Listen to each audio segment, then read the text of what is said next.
Welcome to my channel. Support our channel by subscribing. Your subscription helps us grow and create more intriguing content like this. Now, let's dive into today's story. Title: I caught my grandfather's second wife stealing from our family fund. As I sat in my grandfather's study, memories of my childhood flooded back, casting a bittersweet nostalgia over the room. It was a place filled with echoes of laughter, shared secrets, and late-night storytelling between my grandfather and me. Ever since my grandmother passed away 5 years ago, though, the warmth of those memories had faded. It was as if her absence created a void that none of us could fill. My grandmother was the heart of our family, her laugh vibrant, and her spirit kind. She held us all together, and when she was gone, we each felt lost. That's why, when Grandpa met Martha a year ago, we were relieved to see him smiling again. She brought light back into his life, or so we thought. Martha seemed perfect at first. She was elegant, polished, and had a charm that instantly put people at ease. She doted on Grandpa, her affection always on display, making us believe that maybe he'd found happiness again. But slowly, things began to change. It was subtle. Family dinners became less frequent, Grandpa's laughter became guarded, and any talk of finances, especially the family fund, was mysteriously off-limits. Martha dismissed our questions with a sweet, condescending smile, assuring us she was taking care of everything. At first, I dismissed my concerns as paranoia, but soon enough, the nagging doubts gnawed at me. Little things, like Martha's sudden defensiveness when money was mentioned or how she always intercepted Grandpa's mail, caught my attention. Still, I kept my suspicions to myself, worried that my family would accuse me of being ungrateful to the woman who seemed to have given Grandpa a new lease on life. But then, one evening, I stumbled upon something that I couldn't ignore. I was visiting Grandpa's house late one night, delivering a care package from my mom.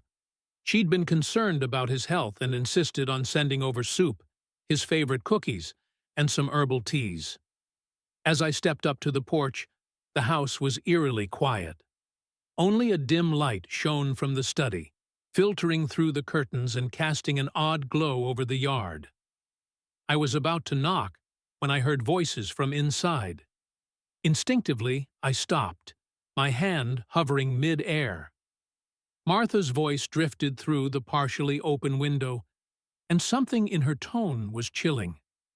"Just another transfer," she whispered sharply. "It's not like they'll notice. They never do." My pulse quickened. Transfers? I pressed closer to the window, straining to hear more. She laughed, a sound that was nothing like her usual light-hearted chuckle. It was cold, almost calculated. "They're too trusting," she continued, her voice tinged with disdain. "All of them. Especially that grandson." I clenched my fists, trying to steady my breathing. She was talking about me, mocking my trust. Suddenly, the care package felt like dead weight in my hands. I stepped back, my mind racing with questions. What was Martha up to? And why was she transferring money in secret? I quickly composed myself, forcing a smile as I knocked on the door. Martha answered, her face lighting up in a wide grin as she opened the door. "Oh, it's you," she said, her tone syrupy sweet. "Come in. Your grandfather will be so happy to see you."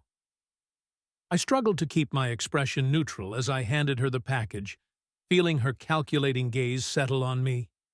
It was as if she knew I'd overheard her, but was daring me to say something. That night, I lay in bed, unable to sleep.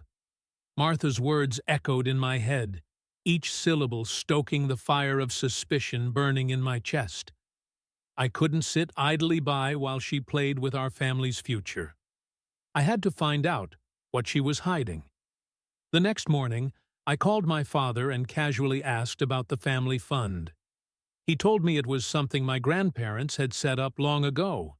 A nest egg meant to support the family for generations, helping with college tuition, first homes, and emergency funds. It was sacred to all of us, representing our grandparents' legacy. After my father hung up, I felt a surge of determination. I needed proof. I had seen Grandpa's office files enough times to know where important papers were kept, so I decided to pay another visit under the pretense of a casual stop-by. When I arrived, I found Grandpa napping in his favorite armchair, a blanket draped over his legs. I quietly slipped into his study, heart pounding as I began rifling through the drawers. My hand shook as I found the bank statements, thumbing through the pages until something caught my eye. Large withdrawals, each just shy of a figure that would raise immediate alarm, spaced over months. The amounts were too frequent and far too significant to be casual expenses. The next day, I confronted Martha. I waited until Grandpa left for his doctor's appointment, knowing I had at least an hour alone with her. As soon as he left, I approached her in the kitchen, clutching the bank statements. "Martha," I began, keeping my tone as steady as possible. "I found these in Grandpa's study. Can you explain these withdrawals?" She looked at me with feigned innocence, her eyes wide. "Withdrawals? I don't know what you're talking about. I handle some of the finances, but everything I do is with your grandfather's blessing." "Really?" I challenged, stepping closer. "Because this doesn't look like regular family expenses. This looks like someone siphoning money for something else." Her face twisted, a flash of anger surfacing before she regained her composure. "You're just like the rest of them," she hissed, her voice venomous. "So quick to accuse, yet you have no idea what goes on in this house. I've given your grandfather the happiest years of his life, and this is how you repay me?" I couldn't believe the audacity. She was turning the tables, trying to make me feel guilty. But I refused to back down. "Then explain the calls," I pressed, refusing to let her intimidate me. "Explain why I heard you on the phone, talking about another transfer like it was nothing. Tell me what you're doing with my grandfather's money." Martha's face paled, but she quickly masked it with an icy smile. "It's none of your business, darling," she sneered. "You wouldn't understand." She turned away, leaving me alone in the kitchen, seething with frustration.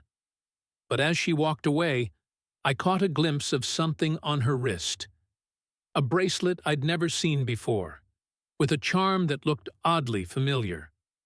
A small detail, but one that left a nagging feeling in my gut. After the confrontation, I knew I needed more evidence. It was time to dig into Martha's past. I started with online searches, hoping to find anything that could shed light on her history. The more I searched, the more frustrated I became. There was little about her background, as if she'd carefully erased her tracks. Then, by chance, I stumbled upon an old newspaper archive mentioning a woman named Margaret Green, who looked almost identical to Martha. The article detailed a scandal involving an elderly widower and large sums of missing money. This Margaret had disappeared shortly after the man's death, leaving his family in ruins. It all clicked. Martha was Margaret. She had likely changed her name and appearance over the years, but her pattern was the same. She targeted wealthy, lonely men, weaving her way into their families before siphoning off their assets. Armed with this information, I gathered the family. It was difficult, and some were skeptical at first. After all, Martha had woven herself into our lives so completely, and the idea of her betrayal seemed unimaginable. But the proof was undeniable. The financial records, the newspaper clippings, and even accounts from people who had known Margaret in her previous life. Together, we devised a plan to confront her. This time, it wouldn't be just me accusing her. It would be the whole family. When we finally gathered in the living room, Grandpa was confused, his gaze bouncing from one tense face to another. I took a deep breath, stepping forward to explain everything. "Grandpa, there's something you need to know about Martha," I said, my voice steady yet filled with emotion. "We've discovered she's not who she claims to be." Martha stood in the center of the room, surrounded by family members who once welcomed her as one of their own. She tried to put on her usual sweet smile, but I could see the cracks forming as the evidence piled up. I held up the bank statements, the old newspaper articles, even a photo of her as Margaret Green. "You lied to us," I accused, my voice hard. "You've done this before. You prey on families, stealing from them when they're most vulnerable." The family members gasped, looking at Martha in disbelief. But she didn't back down. Instead, her demeanor shifted, a sneer twisting her face as she dropped the facade. "So what?" she spat, her voice dripping with contempt. "Your family was stupid enough to trust me. Your grandfather was desperate, lonely. If it wasn't me, it would have been someone else." The coldness in her words chilled me. This was the real Martha, or rather, Margaret. She didn't care about the family. She saw us as marks, nothing more. After the confrontation, Martha was forced to leave, and the family took legal action to recover the stolen funds. Grandpa was devastated, retreating into himself as he grappled with the betrayal. I tried to be there for him as much as I could, helping him see that none of this was his fault.